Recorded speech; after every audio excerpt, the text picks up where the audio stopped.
আসসালামু আলাইকুম। আশা করি সকলেই ভালো আছেন। এম টেলিভিশনের জনসচেতনতামূলক ভিডিওতে স্বাগত। আজ আমরা জানব খাদ্যদ্রব্যে হাইড্রোস ব্যবহারের প্রভাব। হাইড্রোস, যা সোডিয়াম হাইড্রোসালফাইড বা সোডিয়াম ডাইথিওনাইট নামে পরিচিত, বাংলাদেশ নিরাপদ খাদ্য কর্তৃপক্ষ কর্তৃক এটা কিন্তু খাদ্যদ্রব্যে নিষিদ্ধ ঘোষণা করা হয়েছে।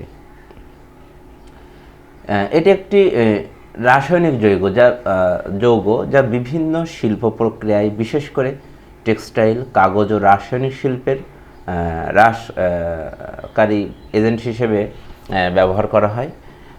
এটি একটি সাদা স্ফটিক পাউডার যা পানিতে অত্যন্ত দ্রবণীয় এবং রং অপসারণ এবং জারণ প্রতিরোধে সহায়তা করে। আর বাংলাদেশের আনাচে কানাচে যত ধরনের জিলাপির দোকান আছে, আপনি প্রত্যেকটা জিলাপির দোকানে দেখবেন যে এই নিষিদ্ধ হাইড্রোস ব্যবহার করা হচ্ছে এবং কারিগররা নিজেও জানে না আসলে এর ক্ষতিকর প্রভাব সম্পর্কে। আপনি জানলে এটা অবাক হবেন যে ফুটপাত থেকে শুরু করে বড় বড় রেস্তোরাঁতে হাইড্রোস পাওয়া যায়। বিশেষ করে বাংলাদেশের নিরাপদ খাদ্য কর্তৃপক্ষ এবং জাতীয় ভোক্তা অধিকার সংরক্ষণ অধিদপ্তর কিন্তু এই হাইড্রোস খাদ্যদ্রব্যের ব্যবহারে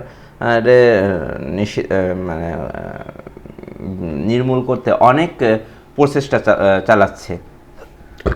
কিন্তু এই হাইড্রোস ব্যবহারে জিলাপির খামির দ্রুত তৈরি হয় এবং দেখতে সুন্দর হয়, এ কারণে সহজেই হচ্ছে এবং কারিগররা এই হাইড্রোস কিন্তু ব্যবহার করছে তাদের খাদ্যদ্রব্যে।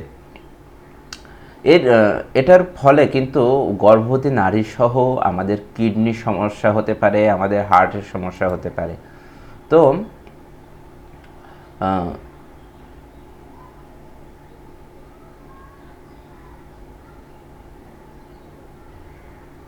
এবং এজন্য সর্বদা আমি সবসময় সবাইকে অনুরোধ করি যে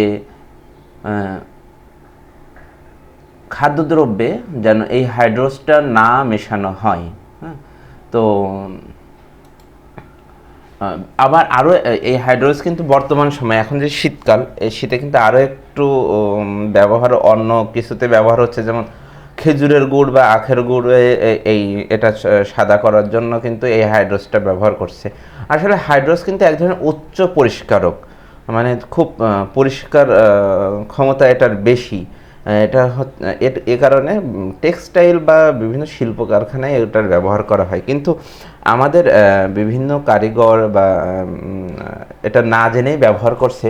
তো সবার কাছে আমার অনুরোধ থাকবে যে এই পণ্যটি আমরা আমাদের খাদ্যদ্রব্যে ব্যবহার না করার জন্য, এবং আমরা তাহলে সবাই সুস্থ থাকতে পারবো, আমাদের বাচ্চারা সুস্থ থাকতে পারবে, আমি সুস্থ থাকব, আমার পরিবার সুস্থ থাকবে, আমার এই বাংলাদেশ সুস্থ থাকবে।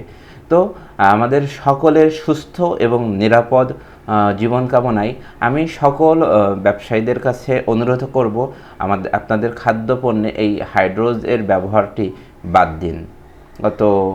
এবং আপনারাও সবাই সচেতন থাকবেন এবং অবশ্যই মিষ্টি কেনার আগে প্রয়োজনে কারিগরের কাছে জিজ্ঞেস করে নেবেন যে হাইড্রোস ব্যবহার করছে কি না।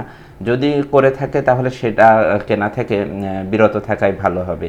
সবাইকে ধন্যবাদ। ভিডিওটি ভালো লাগলে একটি লাইক, কমেন্টস করে জানাবেন এবং আমাদের সাথে থাকার জন্য আবারও ধন্যবাদ এবং কৃতজ্ঞতা জানিয়ে শেষ করছি।